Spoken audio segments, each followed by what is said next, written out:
तो हम देखते हैं कि गोकू अपनी नई फॉर्म पर ट्रांसफॉर्म हो चुका होता है और उसके तुरंत बाद गोकू उस डायमेंशन से बाहर निकल जाता है, जो सभी देखकर वेजिटा पूरी तरीके से हैरान होता है और वो कहता है, नहीं, क्या कैरोट, आखिर तुम दोबारा?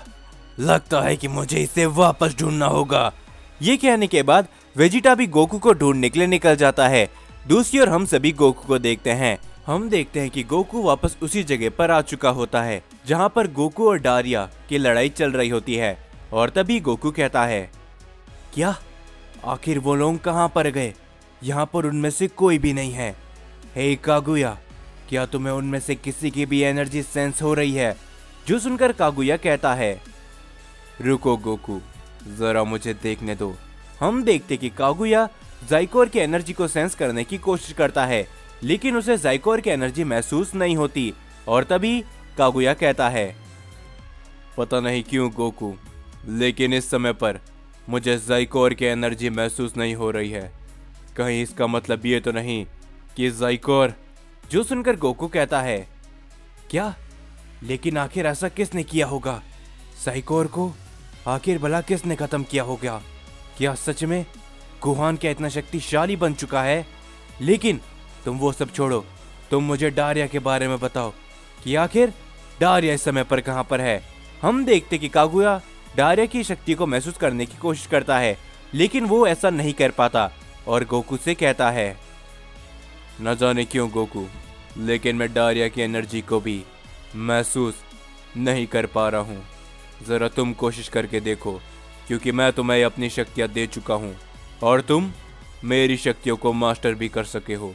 हम देखते हैं कि ये सब सुनने के बाद गोकू काफ़ी ध्यान लगाकर उनकी एनर्जी ढूंढने लगता है, लेकिन तभी गोकू को अचानक से कंबर की एनर्जी महसूस होने लगती है और गोकू कहता है, लगता है कि वो मुझे मिल गए।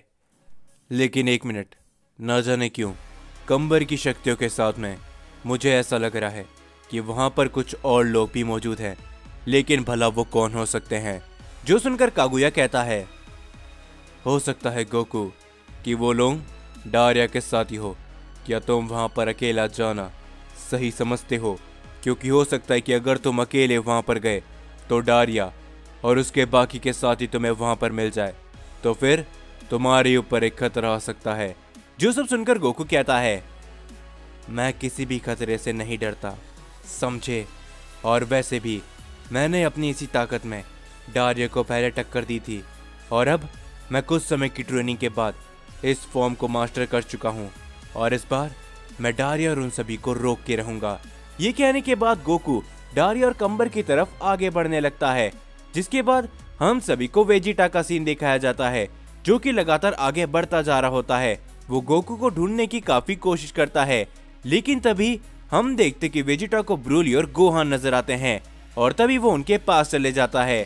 ब्रोली वेजिटा को देखकर कहता है, क्या वेजिटा, लेकिन तुम यहाँ पर? तुम तो गोकू के साथ में ट्रेनिंग कर रहे थे ना? जो सुनकर वेजिटा कहता है, हाँ, लेकिन तुम्हें मालूम है ब्रोली कि आखिरकार कैकरोट के साथ में इस समय पर क्या हुआ है? वो मुझे कहीं पर भी नहीं मिल रहा। उसने अपनी एक नई ताकत को मास्टर कर लिया है और उसने ग्रैंड प्रीस्ट के दिए गए उस ट्रेनिंग रूम को भी तबाह कर दिया। जो सुनकर ब्रोली थोड़ा सा हैरान होता है और तभी गोहान कहता है, क्या? इसका मतलब डैड तुम्हारे साथ में नहीं है? तो आखिर वो कहां पर गए होंगे वेजिटा? जो सुनकर वेजिटा कहता है, शायद वो वापस से डारिया और ज़ाइकोर के पास में गए होंगे। जो सुनकर ब्रोली कहता है, क्या सच में गोकू अकेला ही उनका सामना करने के लिए गया है? जो सुनकर वेजिटा कहता है, इस समय पर कैकरोट पागल हो चुका है। उसे क्या लगता है, क्या वो उन तीनों का सामना कर सकता है?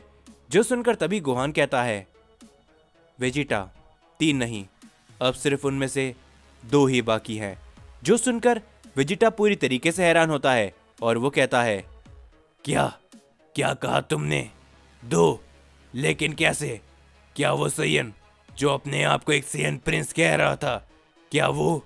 जिसके ऊपर तभी ब्रोली कहता है, नहीं वेजिटा, शायद तुम्हें नहीं पता, लेकिन दोनों जेनो वॉरियर्स ने आपस में मर्ज कर लिया था और उन्होंने उन सभी को रोकने के लिए अपने आप को सेल्फ सेक्रीफाइस किया, लेकिन उसी के साथ में ज़ाइकोर ने भी यही किया, जिस वजह से शायद वो तीनों ही।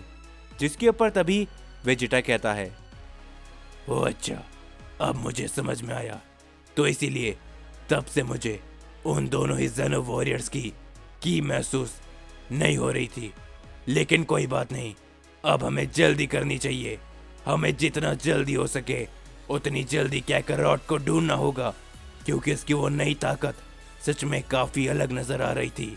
तो हमें जल्दी करना होगा। हम देखते हैं कि तभी गोहान कहता है, वेजिटा, चाहे कुछ भी क्यों ना हो जाए, हम डैड को वापस पहले के जैसा करके रहेंगे, चाहे कुछ भी क्यों ना हो जाए। और तभी ब्रोली भी कहता है, लेकिन उसके लिए सबसे पहले हमें गोकू को ढूंढना होगा, और साथ ही में जो इस समय पर हमारे ऊपर मुसीबत आने वाली है, हम उसे भी नज़रअंदाज नहीं कर सकते। हम देखते कि ये कहने के बाद वो तीनों ही गोकू को ढूंढने के लिए आगे बढ़ते हैं। जिसके बाद हम देखते कि हमें ग्रैंड प्रीस्ट और ज़ेनोसामा का सीन दिखाया जाता है। वो दोनों ही आपस में बात कर रहे होते हैं, और तभी ग्रैंड प्रीस्ट कहते हैं, तो ज़ेनोसामा, क्या हमारे पास कोई और उपाय है इस केज को खोलने का? क्योंकि ये ओमनी केज मैंने काफ़ी कोशिश कर ली, लेकिन ये नहीं खुल रहा। जिसके ऊपर तभी ज़ेनोसामा कहते हैं, हमारे पास और कोई रास्ता नहीं है, समझे ग्रैंड प्रीस्ट। जब तक इस केज को जिसने बनाया है वो यहाँ पर नहीं आ जाता, तब तक हम इस केज को नहीं तोड़ सकते।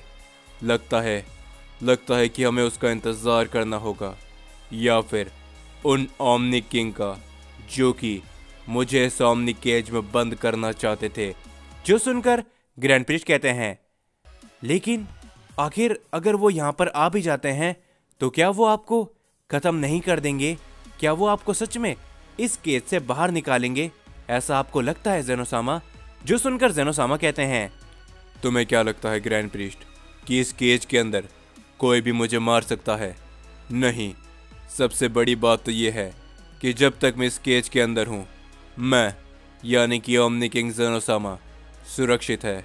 इस ओमनी केज की एक खास बात यह भी है कि जब तक कोई भी ओमनी किंग इस ओमनी केज के अंदर है, वो इससे बाहर तो नहीं निकल सकेगा, लेकिन साथ ही में इस केज के अंदर वो सुरक्षित रहेगा। और जब तक अगर कोई भी शख्स मुझे मारना चाहता है तो उसे मुझे इस केज से बाहर निकालना ही होगा। जो सुनकर ग्रैंड प्रीस्ट थोड़ा सा हैरान होते हैं, और तभी वो कहते हैं, लेकिन अगर ऐसा है तो मुझे बताइए कि आखिर उन लोगों ने आपको केज के अंदर क्यों बंद किया? जो सुनकर ज़ेनोसामा कहते हैं, इसके पीछे और भी काफ़ी सारे कारण हो सकते हैं, लेकिन मुझे ये सब समझ में नहीं आ रहा। मुझे तो ऐसा लग रहा है कि कुछ है जो कि बहुत ही बड़ा खतरा हमारे मल्टीवर्स की तरफ लेकर आ रहा है। जिसके बाद हम सभी को दो मल्टीवर्स के बीच का डायमेंशन गैप दिखाया जाता है। हम देखते कि उस डायमेंशन गैप में धीरे धीरे कर थोड़ी सी रोशनी आने लगती है, लेकिन उसके तुरंत बाद ही उस डायमेंशन गैप में एक काफ़ी बड़ा धमाका होता है। हम देखते हैं कि वो धमाका इतना बड़ा होता है कि आसपास की सभी चीज़ें पलक झपकते धूल में बदल जाती है, और तभी वहाँ पर एक काफ़ी बड़ी विशाल रोशनी चमकती है कि जो कुछ भी इस रोशनी के बीच में आता है वो पलक झपकते ही राख में बदल जाता है। और तभी हम सभी एक शख्स को देखते हैं जो कि उस रोशनी के बीच में से बाहर आता है, और तभी वो शख्स कहता है, तो आखिरकार अंत में मैं अपने मल्टीवर्स के अंदर वापस आ ही गया। जिसके बाद हम देखते कि जैसे ये शख्स अपना कदम मल्टीवर्स के अंदर रखता है, इस शख्स की एनर्जी हर किसी को महसूस होने लगती है, और तभी हम ज़ेनोसामा को देखते हैं। ग्रैंड प्रीस्ट भी इस एनर्जी को देखकर काफ़ी ज़्यादा हैरान होते हैं।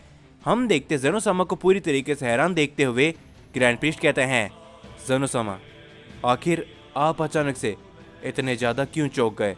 जिसके ऊपर तभी ज़ेनोसामा कहते हैं, नहीं, न जाने क्यों, लेकिन हमारे मल्टीवर्स के अंदर एक ऐसा शख्स आ चुका है जो कि काफ़ी शक्तिशाली है। जिसके बाद हम सभी डारिया को देखते हैं। डारिया को भी इस शक्ति का एहसास हो चुका होता है। डारिया इस शक्ति को देखकर पूरी तरीके से हैरान हो चुका होता है, और तभी कंबर कहता है, क्या हुआ डारिया?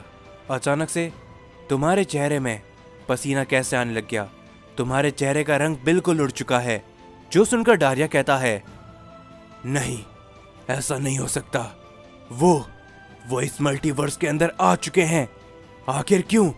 इसी समय पर मुझे नहीं लगा था कि वो इतनी जल्दी इस मल्टीवर्स में आ जाएंगे, जब तक हमारा मकसद कामयाब होगा।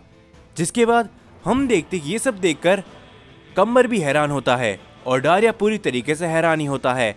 जिसके बाद हम सभी गोकू को देखते हैं। गोकू अपनी एक नई फॉर्म पर होता है, जिस वजह से गोकू को भी उस शक्ति का एहसास होना चालू हो जाता है। और तभी गोकू कहता है, न जाने क्यों, लेकिन मुझे एक अजीब सी लेकिन एक काफी शक्तिशाली और एक भयानक शक्ति का एहसास हो रहा है। और तभी हम देखते कागुया को, जो कि इस शक्ति को महसूस कर चुका होता है और कागुया के भी पसीने छूटने लगते हैं। और तभी कागुया कहता है, क्या गोकू, ये नहीं हो सकता। क्या सच में यह शक्ति उसी की है? जो सुनकर गोकू पूरी तरीके से हैरान होता है और वो कहता है, क्या? आखिर तुम कहना क्या चाहते हो कागुया? मैं समझा नहीं, जरा साफ साफ कहोगे? जिसके ऊपर तभी कागुया कहता है, ये शक्ति, इस शक्ति को मैं पहचानता हूं। ये वही शक्ति है गोकू, जिसने मुझे तुम्हारे अंदर सील करके रखा है। क्या तुम समझे? हम देखते हैं कि कागुया की इस बात को सुनकर गोकू भी पूरी तरीके से हैरान होता है और वो कहता है, क्या कहीं तुम्हारे कहने का मतलब ये तो नहीं कि ये शक्ति जो इस समय पर मुझे महसूस हुई है वो? जिसके ऊपर तभी हम देखते हैं कागुया को, जो कि पलक झपकती एकदम से शांत हो चुका होता है और वो कहता है, बिल्कुल गोकू, इसमें कोई भी शक नहीं कि ये शक्ति जो इस समय पर हम सभी को महसूस हो रही है, ये और किसी के नहीं बल्कि फादर ऑफ सियन की है, जो कि इस मल्टीवर्स में आ चुका है।